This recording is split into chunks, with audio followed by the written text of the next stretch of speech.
কিছু কিছু ঘটনা এমন ঘটতে থাকে যেটিতে জনসমাজের মধ্যে ভীতি এবং শঙ্কা তৈরি করবে কেন?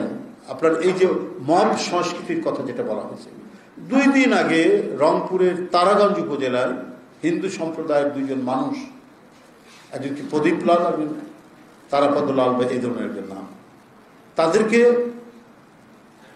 এই মব সংস্কৃতি অর্থাৎ বেশ কিছু লোক মিলে তাদেরকে পিটিয়ে মারলেন।